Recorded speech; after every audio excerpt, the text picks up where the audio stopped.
Hello everyone, my name is Ainsley Barker and welcome to Magic, Science, and Mental Health in Film, where we will be discussing mental health representation in fantasy and science fiction, film, and television. As of now, the quality and quantity of mental health representation is below where it should be. For example, about 2 to 3% of adult characters are portrayed with mental illness compared to the 23% of Americans that actually have such conditions. Not to mention a fourth of this already small percentage of characters are portrayed as active murderers, despite the fact that, statistically speaking, people with mental illness are more likely to be victims of violence rather than perpetrators. So, why is this stereotype so common then? While the idea of stigma theory suggests that if a population is exposed to associations between a certain group or topic, such as mentally disabled people, and a negative connotation, such as violence, then that topic or group will be ostracized and stigmatized within society. Essentially, the more films that associate mental health with negative things, the worse the stigma becomes, which results in more films with bad representation, and the cycle continues. However, and thankfully, the opposite is also true, as in positive representation yields positive results. For example, a study performed by Manuba Salim in 2025 showed that while, yes, negative representation regarding black people resulted in more negative opinions about the group, the opposite was true for Muslim Americans, as in positive representation increased the audience's positive regard for the group as a whole. All of this leads me to one question. What is the state of mental health representation in Western fantasy and science fiction, film, and television, and how can it be improved? Well, I guess that's more than one question, but in any case, I have determined that mental health representation is lacking due to issues with, and therefore can be improved by, two main factors: empathy and accuracy. Fantasy and science fiction are some of the most popular and diverse genres in the modern world, so I have decided to focus on these two and how they interact with mental health representation. As for my methodology, I have chosen 3 films for each genre, each one demonstrating a different kind of representation: poor representation, erasure, and positive representation. To clarify, erasure is essentially the systematic removal, omission, or dismissal of certain groups or topics from a story. This will be expanded upon later. For each category, I will explain how empathy and accuracy, or lack thereof, impacted the representation in each film. Our first set of examples are those of misrepresentation, and on our, right, we have Snow White, probably not one we were expecting to see in this presentation. This movie contains a character named Dopey the Dwarf, and the fact that his name is Dopey should give you a good idea as to where this is going. Now, of course, Dopey was not confirmed to have any kind of mental condition. This was the 1930s after all. However, he does demonstrate many of the characteristics of mental conditions, such as a lack of speech, excessive clumsiness, and general difficulties understanding the world around him. This made him a comic relief character in the story, being mocked and laughed at by both other characters and the audience. This is also an example of infantilization, which is assuming that a character or person is more childlike or less capable. Of course, this is an often inaccurate way of viewing mentally disabled people, as by definition, it reduces their perceived competency. Additionally, research shows that infantilization is often an example of misplaced empathetic concern, showing that in these sorts of films, misrepresentation is not always an issue of lacking empathy, but more so misuse of it. Overall, it is interesting to me how a film with such a beloved and intentionally lovable character still failed in terms of both empathy and accuracy, simply because the creators were unaware of the mental health characteristics they were accidentally associating with stupidity, or dopiness. On our left, we have Batman, an example of villainization, which is, of course, associating certain groups or topics with villainy, crime, etc. The name sort of speaks for itself. The concept of Arkham Asylum, where Batman's literal insane asylum of supervillains are kept, completely changed the connotations of Batman's villains, suddenly associating their horrific crimes with the mental illnesses one would typically find in other mental hospitals. This utilizes one of the most dangerous tropes to exist, the insane equals violence trope. Again, the name speaks for itself. This trope, while unempathetic for obvious reasons, is also fairly inaccurate because, as I said previously, those with mental illness are more likely to be on the receiving end of violence. From my subjective observations, I have noticed that science fiction tends to be a lot more direct and aggressive in its misrepresentation than fantasy, though the cause of this is still unclear. The next category is erasure, and in this category, these genres are eerily similar, specifically in how they use the supernatural. On our right, we have a movie titled The Devil Inside, about a woman who is admitted to a Catholic psychiatric hospital for a case of several homicides. This woman demonstrates textbook signs of schizophrenia: disorganized speech, diminished awareness, erratic behavior, etc. As it turns out, she is possessed by a demon, which then proceeds to drive the conflict for the rest of the story.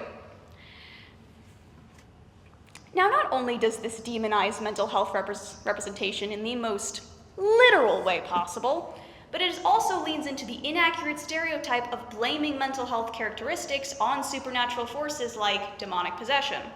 This is a belief that was commonly held for much of ancient history until scientists and eventually psychologists began to take a bit more of an empirical approach. Unfortunately, these beliefs still persist in some areas, resulting in those with such conditions to avoid seeking treatment, either out of their own ignorance or fear of judgment. By using accurate symptoms in a misleading way, this movie portrays how a lack of proper research unintentionally leads to stigmatizing and unempathetic representation.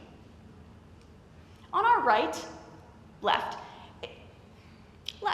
is an example of erasure in science fiction, and in my opinion, one of the most infamous. Split is a part of a sci-fi psychological horror trilogy that aired in the 2010s, and this particular one is about a person with DID, or dissociative identity disorder, attempting to sacrifice 3 girls to one of their personalities, or alters. This alter is known as the Beast, who has the ability to transform the body into a stronger, more feral, creature-like form.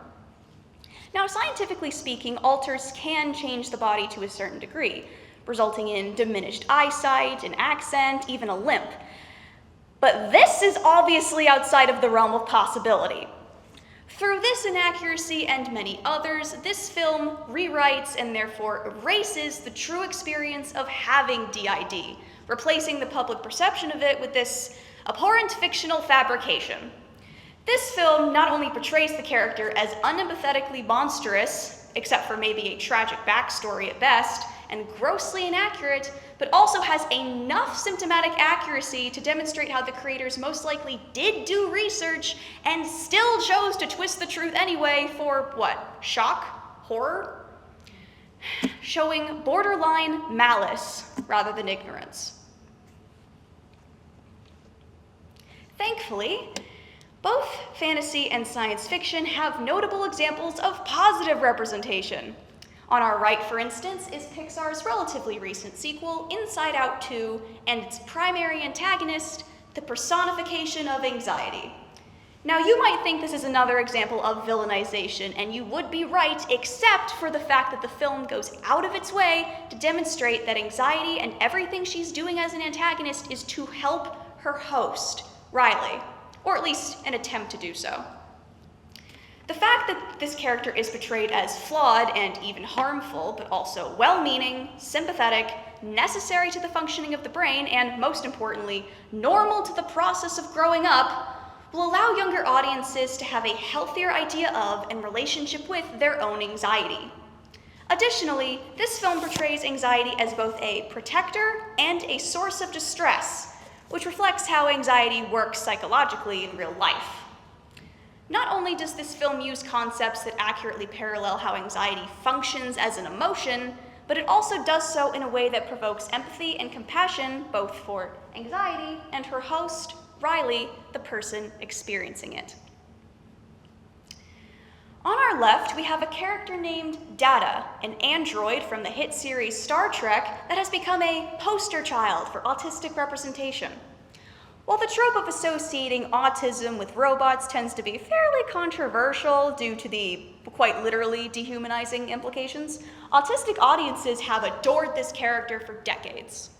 According to interviews, this is because of one key thing: relatability. Audiences see themselves in his difficulty with social cues and isolation. This demonstrates that even questionable tropes can be done well if executed in a way that accurately and respectfully reflects the experiences of the group being represented.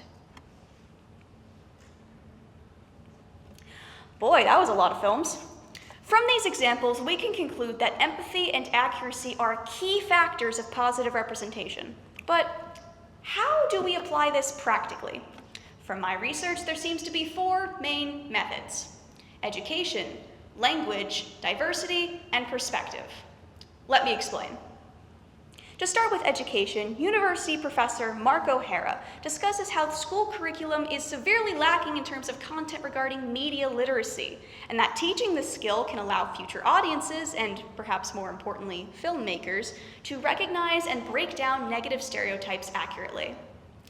In terms of language, film novelist Colin Barnes suggests that replacing obviously offensive language, such as retard, with more respectful and accurate language, like, of course, autism, positively impacts the way audiences perceive the mental conditions being portrayed. Another way to improve representation is through diversity and variation within a represented group. For example, an article titled "Film Representation and Stigma of Individuals with Intellectual Disabilities" describes a study done to demonstrate the status and impact of mental health representation for intellectual disabilities.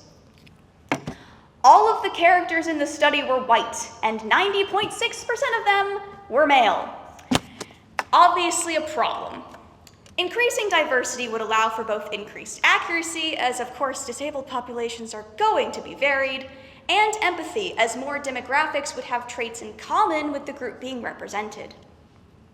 Finally, changing the perspective, or rather model, through which people and filmmakers perceive and portray mental health representation will also help.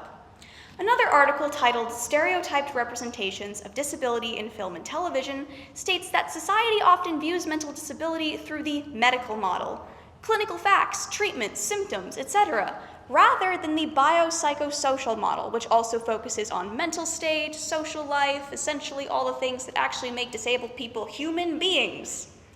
Using this model will allow for a more accurate and humanistic lens through which to view and portray mentally ill populations, as it considers all aspects of a mentally disabled person's life. Now, there were some notable limitations in this study. For example, as the researcher, for the sake of effectiveness, I mostly chose films and television shows that I was at least vaguely familiar with, which may have resulted in some bias.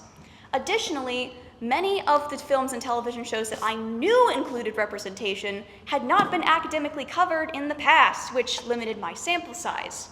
Both of these factors resulted in me taking a lot of my film sources from similar places, mainly Disney-owned properties. Though hey, in my defense, Disney kind of owns everything, so I don't really feel like that one was my fault. Nevertheless, all of these factors may have limited the generalizability of the results of my study. Now, while I believe I have covered a number of things that are not typically discussed in academic research, I think we can take this several steps further. For example, I think more research should be put into when empathy versus accuracy are more effective in terms of representation. As for the sake of this study, I kind of assumed that these two were equal. Doing this could optimize representation in the future. Additionally, I only covered 2 genres and how they impact and are impacted by mental health representation, and I did not go particularly in depth in terms of the genre part. I believe this could definitely be expanded upon in future research. Finally, I think future researchers should study how representation differs between film and television shows, especially considering the time advantage that TV shows often have. This could have been an extraneous variable within my own study. Now, everything we have covered so far points to one truth. Representation in fiction isn't cosmetic, it's consequential. Every trope that paints someone as dangerous makes it harder for a real person to be believed, supported, or safe. As a psychology major, I am equipped to recognize misrepresentation when I see it, but most are none the wiser.